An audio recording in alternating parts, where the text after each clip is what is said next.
Hindistan, insan kültürüne, medeniyete, dinlerin gelişimine muazzam etkileri olan devasa bir coğrafya. Hindistan kültürü denildiğinde akla sadece şu anki bağımsız Hindistan değil, 1 milyar 700 milyondan fazla insanın yaşadığı Bangladeş, Bhutan, Hindistan, Maldivler, Nepal, Pakistan ve Sri Lanka ülkelerinin paylaştığı ortak kültür gelmelidir. Öyle ki bu 7 ülkenin bulunduğu coğrafya ve kültür bölgesi Hindistan alt kıtası olarak adlandırılır. Alt kıta terimi Hindistan alt kıtası ile özdeşleşmiş bir kavramdır. Oxford İngilizce Sözlüğü'ne göre alt kıta terimi belirgin bir coğrafi, politik ya da kültürel kimliğe sahip bir kıtanın alt bölümünü ve aynı zamanda bir kıtadan biraz daha küçük büyük kara kütlesini ifade eder. Bu alt kıta ülkelerinden en kalabalıkları olan Pakistan ve Hindistan bugün adeta düşman iki kardeştir. Bu düşmanlığın kökleri ise ortak tarihlerindeki sosyolojik, siyasi bölünmelere uzanırken ve bu bölünmelerin alevlenmesi içlerinden ve dışlarından birilerinin teşvik etmesiyle ilintilidir. Bu kültür ilk defa 5300 yıl önce günümüz Pakistan'ı sınırları içindeki Indus Nehri boylarında filizlenmeye başlamıştır. Indus medeniyeti yeni tarım teknikleri keşfederken aralarında filin de bulunduğu birçok hayvanı evcilleştirmiş, aralarında Mohenjo-daro, Harappa gibi dönemine göre dev metropollerin de bulunduğu onlarca şehir kurarken Mezopotamya ve Mısır medeniyetleriyle ticaret yapmıştır. Mohenjo-daro, Harappa medeniyetlerinin dışında erken dönemde yüzün üstünde kent, kasaba ve köyde hüküm sürdüğü bilinen Indus uygarlığının 250-500 kadar karakterden olduğu sanılan gizemli yazı dili henüz çözülememiştir. Indus medeniyetinde iki katlı ve aynı boydaki standart evler dikkat çekerken evlerin alt katlarındaki özel su kuyuları ve tuvaletler oldukça ilgi çekicidir. Indus medeniyetinin hamamları, kanalizasyon sistemleri ve buğdayın en az kayıpla saklanmasını sağlayan özel havalandırmalara sahip ambarları, Mezopotamya ve Mısır uygarlıklarına göre daha düzenli olarak şehirlerin büyümesini, nüfusun daha sağlıklı ve daha iyi beslenebilmesini sağlamıştır. Sonucunda Indus medeniyeti gerek Mısır gerek Mezopotamya medeniyetlerine göre daha geç ortaya çıkmış olsa da bir anda büyük bir nüfus patlaması yaşamış, bu nüfus günümüz Hindistan'ına yayılırken Indus medeniyeti kültür dairesi içinde bulunan yerleşim yeri sayısı 2000'i geçmiş, dünya üzerindeki en kalabalık bölge haline gelmiştir. Nüfus patlaması sonrası Indus medeniyeti insanları devasa gemi filoları ile İran körfezi üzerinden Mezopotamya ve Akdeniz medeniyetleriyle ticaret yapmaya başlamıştır. Üzerinde halen çözülememiş olan yazıları ve çeşitli hayvan desenleri olan Indus tabletleri bu dönemde ticaret vasıtasıyla bilinen dünyaya yayılmıştır.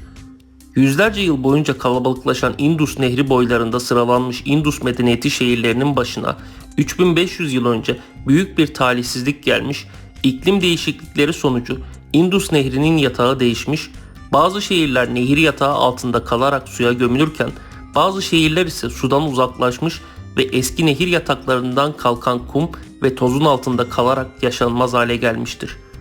Tüm bunlar yetmezmiş gibi kuzeybatıdan gelen yağmacı Aryan kabileleri bölgeyi istila etmiş, Indus medeniyetinin sonunu getirmiştir. Bu süreçte insanlar daha doğuya, muson yağmurlarının etkisiyle yağmur ormanlarıyla kaplanmış olan günümüz Hindistan'ına yerleşmeye başlamıştır. Bu süreçte kutsal Ganj Nehri boylarına yerleşen halkı takip eden Aryanlar, Ganj Nehri kıyılarında küçük krallıklar kurmaya başlayacaktır. Bu küçük krallıklarda günümüz Hint dilleri şekillenmeye başlarken günümüz Hint dini de aynı dönemde şekillenmeye başlamıştır. Hint kültürünün oluşumundaki en önemli dönemlerden biri olan bu dönem Vedik periyot olarak adlandırılmaktadır.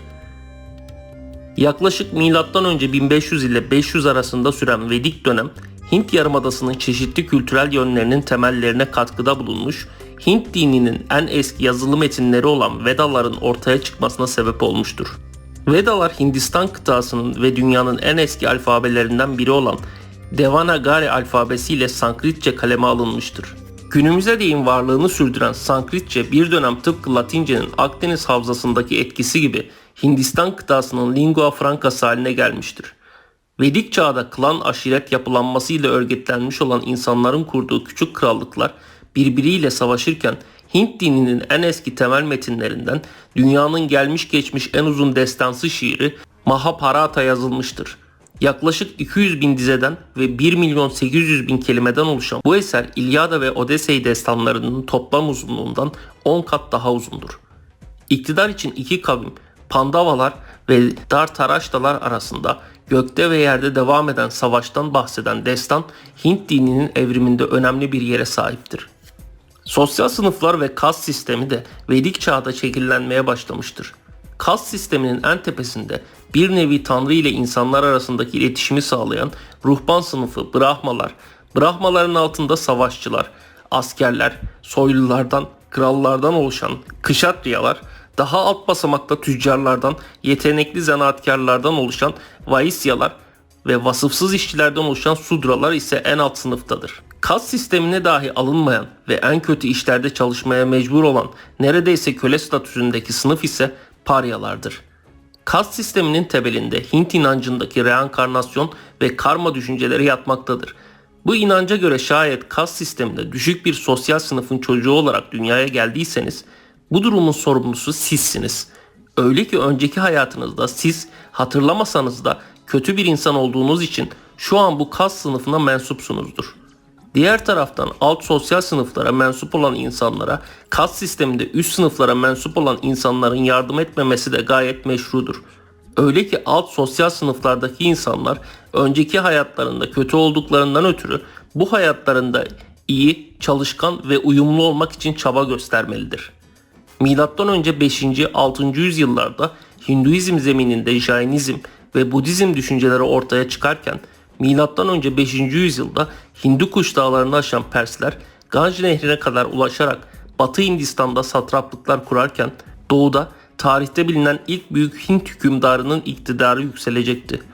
Kimi kaynaklara göre küçük bir krallığın hükümdarının en alt sınıftan bir kadından doğma gayrimeşru oğlu, kimi kaynaklara ise üst sınıftan olmasına karşın alt sınıftaki insanlara ücretsiz yardım eden bir hekimle alt sınıftan bir kadının evliliğinden doğan bir çocuk. Mahapadmananda, Magadha bölgesinde ortaya çıkacak üst sınıftan birçok rakibini yok ederek Ganj Nehri boylarında sıralanmış krallıkları birleştirerek Nanda İmparatorluğunu kuracaktı. Kısa sürede genişleyen Nanda İmparatorluğu binlerce savaş filinden, on binlerce süvariden ve 100 bin aşkın piyadeden oluşan yaklaşık 200 bin kişilik dönemine göre devasa bir ordu kurarken Batı Hindistan'a M.Ö. 327 yılında Pers İmparatorluğunu yıkan Büyük İskender 32 bin kişilik ordusuyla gelecek, bölgedeki Pers satraplıklarını yıkacak, sonrasında Makedon ordusundaki deneyimli ve cesur askerler Nanda İmparatorluğu'yla savaş ihtimalinin ortaya çıkmasıyla Büyük İskender'e karşı bir isyan girişiminde bulunacaklar. Büyük İskender ise dünyanın sonuna gitme hayallerini yarıda bırakarak tekrar batıya dönecektir. Milattan önce 324 yılında ise Nanda hanedanlığını tahttan indiren Chandragupta Maurya hanedanlığını başlatmış, güçlü bir orduyla Makedonların elindeki batı topraklarını ele geçirerek doğuya yönelmiş ve topraklarını genişletmiştir. Sonrasında tahta çıkan Ashoka, Maurya imparatorlarının en ünlüsü ve en enteresanıdır. Öyle ki güce aç olan genç hükümdar 99 kardeşini öldürmüş ve tahtını güvenceye almıştır. Ashoka, Maurya İmparatorluğu'nun sınırlarını günümüz Myanmar'ından İran'a kadar genişletmiş, sonrasında güneye inerek Hindistan yarımadasının burnunda kalan az bir toprak haricindeki toprakları ele geçirmiştir. Sonrasında Doğu Hindistan'daki Kalinga adındaki küçük bir krallığı ele geçirmek istese de 8 yıl süren savaşlarda yüz binlerce insan hayatını kaybetmiş, sonrasında ise garip bir şekilde hayatı savaşlarla geçen acımasız ve kudretli Ashoka, Budizmi seçerek inzivaya çekilmiş, bir daha savaşmamıştır. Fakat Ashoka'nın ölümünden sonra Maurya İmparatorluğu bir iç savaşa sürüklenecek ve dağılacaktır. Budizm inancı ilk defa Ashoka döneminde Hindistan'da güçlenecek, sonrasında ise uzak doğuya yayılacaktır. Maurya İmparatorluğu sonrasında yüzyıllar boyunca Hindistan kıtasında birçok devlet kurulmuş olmasına karşın hiçbiri Maurya İmparatorluğu kadar heybetli olmamıştır. Ta ki Orta Asya'nın kudretli hükümdarı Timur'un 5. kuşaktan bir torununu talih Hindistan'a getirene kadar.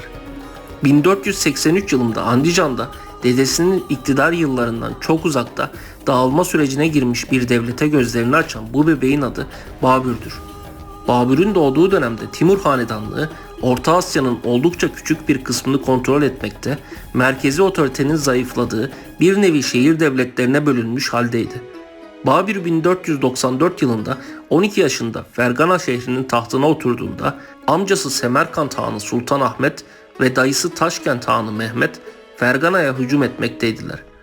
Fakat artık Orta Asya'da güç dengeleri değişmiş, Özbekler bölgenin egemen gücü haline gelirken Özbek Hanı Şeybani Han teker teker Timur soyundan hükümdarların yönettiği küçük devletleri topraklarına katıyordu. Özbeklere karşı Babür en güçlü direnci gösterse de Orta Asya'da ayakta kalan Timur soyundan son hükümdar da sonunda Özbeklerden kaçmak zorunda kalacaktı. Özbeklerden kaçarak Pamir dağlarına çekilen Babür uzun süre ihtiyar bir Türk kadının evinde saklanmış, bu esnada evinde saklandığı kadının Timuri'de Hindistan seferlerine katılmış ihtiyar kardeşinden büyük dedesi Timur'un çektiği zorlukları ve Hindistan'ın zenginliklerini dinlemiştir.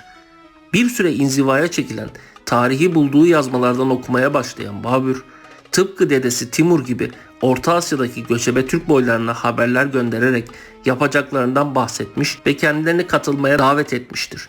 Timur soyundan Babür'ün çağrısına cevap vererek Orta Asya'nın değişik bölgelerinden gelen 20 bin atlı Babür'e katılırken Babür bu ordu ile Hindistan seferinin karargahı olacak olan Afganistan'ın merkezi Kabil şehrini ele geçirecekti. Kabil'de güçlenen Babür, nihai hedefi olan Hindistan'a ilk adımını 1519 Pencap seferiyle atmış, 1524 yılında Delhi Sultanlığı'nı yenilgiye uğratarak Lahor'a girmiştir. Delhi'den sonra Agra'yı alan Babür Şah burayı başkent yapmış ve Babür İmparatorluğunu kurmuştur. Sarayda Çağatay Türkçesi konuşulan Babür İmparatorluğu'nun en parlak dönemi Büyük Ekber Şah döneminde yaşanırken bu dönemde sarayda Hint kültürünün etkisi artmaya başlamış, gayrimüslimlerden cizye vergisi kaldırılmış ve askere Hintliler de alınmaya başlamıştır. Okullar, kütüphaneler, eğitim kurumları ve hatta farklı dini grupların birbirini tanıması için ortak toplanma binaları kuran Ekber Şah, Müslümanlara ve Hindulara eşit davranarak Hindistan'da o güne kadar ve halen görülmeyen sosyal huzuru sağlamıştır. Ekber Şah'tan sonra imparatorluk büyümeye devam etmiş, günümüz Afganistan'ın bir kısmını Pakistanlı, Hindistanlı ve Bangladeş'ini kapsayan topraklara yayılmış, Hindistan tarihindeki en heybetli imparatorluk halini almıştır. 300 yıldan uzun süren Babür İmparatorluğu 19. yüzyılın başlarından itibaren iç karışıklıklardan, devlet görevlilerinin yozlaşmasından ötürü zayıflarken Portekizliler, Hollandalılar, Fransızlar ve İngilizler Hindistan'ın zenginliklerinin çoktan farkına varmıştı. Henüz 1803 yılında İngiltere'ye bağlı özel bir şirket olan Doğu Hindistan şirketi tamamen ücretli askerlerden oluşan yaklaşık 250 bin kişilik özel bir orduya sahipti. Bu şirket ilk olarak Hindistan ile Avrupa arasında yapılan ticaretten zenginleşirken sonrasında gözünü daha fazlasına dikerek dönemine göre kalabalık bir ordu ile Güney Hindistan'da topraklar ele geçirmeye başlayacaktı. Tarihler 1857 yılını gösterdiğinde ise artık Babür imparatorları resmi olarak tahtta görünse de Hindistan'ın tüm zenginliklerinin kontrolü bir İngiliz ticaret şirketinin elindeydi. Doğu Hindistan şirketinin ordusu Bombay, Bengal ve Madras adında 3 ana ordudan oluşmaktaydı. Ordunun yaklaşık 200 bin kişilik mevcudunu Hindu ve Müslüman paralı askerler, geri kalan yaklaşık 50 bin kişilik mevcudunu ise İngiliz asıllı askerler oluşturmaktaydı. Fakat 3 ana ordudan biri olan Bengal ordusunda Hindu askerler sadece en yüksek kast grubundan yani Brahmanlardan seçilirken diğer ordularda kast sistemine bakılmıyor, aksine paralı askerler daha iyi özlük haklarına sahip oluyorlardı. Bununla birlikte Hindistan üzerinde hiçbir gücü olmayan, sadece sembolik olarak tahtta oturan son Babür İmparatoru 2. Bahadır Şah ve takipçileri İngiliz şirketinden oldukça rahatsızdı. Tüm bu şartlar 1857 Hint ayaklanmasını tetiklemiş ve 800 bin kişinin ölümüne sebep olan ayaklanmalar güçlükle bastırılırken İngiliz hükümeti Doğu Hindistan şirketinin tüm imtiyazlarını feshederek Hindistan'ı, Afganistan'ı, günümüz Pakistan'ı, Bangladeş'i, Seylan'ı ve Myanmar'ı kapsayan toprakları doğrudan İngiltere'ye sömürge olarak bağlamıştır.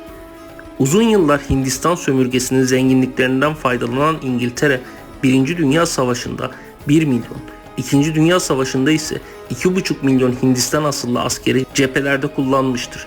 1947 yılında 20. yüzyılın başından itibaren Hindistan'da giderek yükselen bağımsızlıkçı hareketin karşısında duramayacağını anlayan İngiltere, Hindistan'a bağımsızlık vermiş, Hindu dinine mensup insanların yoğun yaşadığı bölgelerde Gandhi önderliğinde Hindistan devleti kurulurken, Müslüman nüfusun yoğun yaşadığı bölgelerde Cinnah önderliğinde Pakistan devleti kurulmuştur. Dini temellerde ayrışan ve kurulan iki devlet, 15 milyon insanın göç etmesine ve 1 milyondan fazla insanın bu kaosla hayatını kaybetmesine sebep olmuştur. 1 milyarın üstündeki nüfusuyla dünyanın en büyük demokrasisi olan Hindistan, yakın gelecekte nüfus bakımından Çin'i geçecektir. Dünyanın en büyük 3. ekonomisi olmasına karşın Hindistan'da insanların hayat standartları maalesef oldukça düşüktür.